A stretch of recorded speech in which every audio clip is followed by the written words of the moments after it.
Il Biagio Fresina di Sant'Agata riapre i battenti e lo fa in grande stile con la sfida che potrebbe decidere le sorti del campionato di eccellenza siciliana occidentale. A far visita al Sant'Agata di mister Venuto Illicata, capolista del girone che ha letteralmente cannibalizzato quest'annata sportiva con 73 punti all'attivo, frutto di 24 vittorie, un pareggio e sole 2 sconfitte.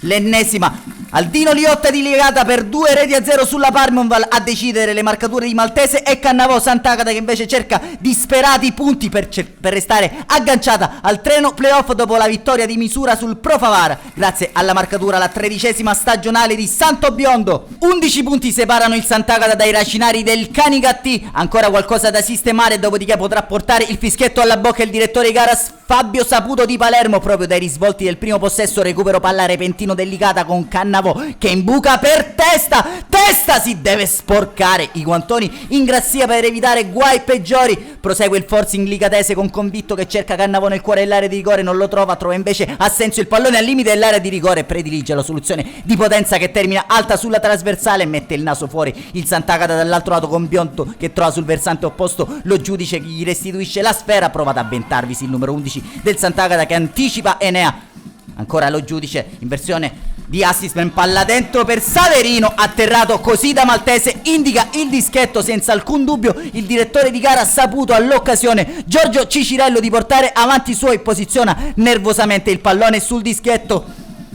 Tensione nell'aria al Biagio Fresina, Cicirello a tu per tu con Valenti che si distende sulla propria destra e mette il pallone in out, salva i suoi, il numero 1 di mister Campanella. 0-0 al Fresina. Prosegue però il forcing del Sant'Agata ancora con Santo Biondo che può puntare Enea, prova a scagliare il gran destro Santo Biondo, contrato in corner il suo tentativo, ci riprova al 14esimo la formazione di mister Venuto col piazzato di Zingales che trova buon tempo, non raccoglie il pallone, lo raccoglie invece Carioto, salvato Valenti in questa occasione dal compagno di squadra San Giorgio. Si resta sullo 0-0 ma si gioca a ritmi elevatissimi questa sfida. Dall'altro lato siamo con Convitto, velo di Cannavò per testa che prova ad aprire il piattone deviato da Scaffidi, palla che probabilmente poteva posizionarsi all'incrocio dei pali in questa occasione.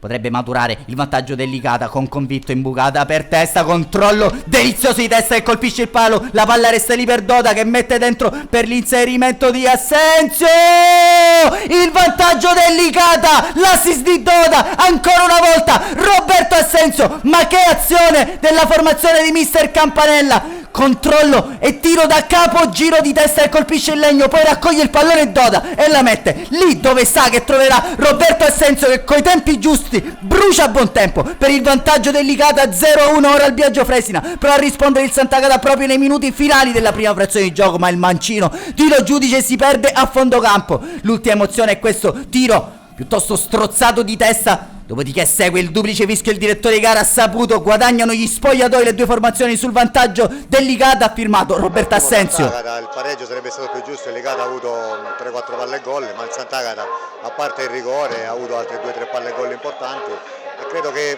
fino al primo tempo sarebbe stato più giusto un pari, un 1-1 magari, però c'è tutto il tempo per recuperare, una bella partita godevole, oltretutto finalmente in un campo nuovo, come si suol dire, si può giocare a calcio. Giorgio ha tirato, io credo che il portiere è stato bravissimo a fare la parata perché è stato veramente fatto un balzo felino per andare a prendere la palla che era indirizzata all'angolino. C'è stata molta bravura del portiere, devo dire, e finalmente a Sant'Agata si sta prendendo un buon calcio, l'ho detto prima e lo ripeto perché è un piacere almeno andare allo stadio a vedere le partite. Dopo le dichiarazioni di Piero Mancuso possiamo tornare allora al film della ripresa. Grazie alla regia curata di Adriano Lopressi si apre al 53esimo con lo schema da Piazzato che prova a liberare al tentativo. Biondo era stato comunque ravvisato, fallo in attacco al direttore di gara ha saputo, gettato nella mischia al 55esimo anche Gatto per Scolaro, prego Gatto alla battuta, un calcio piazzato imperfetto, Valenti si avventa Cicirello per il vantaggio del Sant'Agata. Giorgio Cicirello esplode, il Biagio Fresina getta tutta la rabbia sotto il settore dei propri tifosi. Il numero 10 della formazione locale riequilibrato il risultato al Biagio Fresina, vuole però portare l'intera posta a casa Illicata, si affida allora al proprio bomber Antonio Cannavò che raccoglie il pallone nello spigolo dell'area di rigore e prova ad esplodere il destro, contrato in corner dagli sviluppi lo stesso, va Convitto, palla per Assenzio, palo, resta lì per Cannavò, parata in grazia, poi Maltese, la palla varca la linea ed il gol dell'Illicata è quello della promozione, proprio il capitano Maltese spinge spinge in rete dopo il paratone di Ingrassia su Cannavò. Rivediamo tutto al nostro fermo immagine.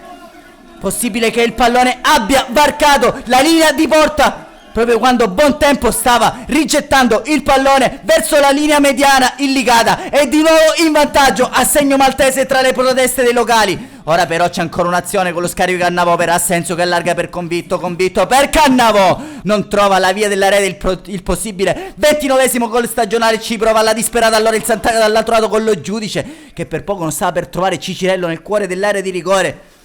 Prova allora mettere dentro forze fresche dalla panchina mister Campanella con Pira. Dall'altro lato invece è Piuga, mette dentro per Genovese.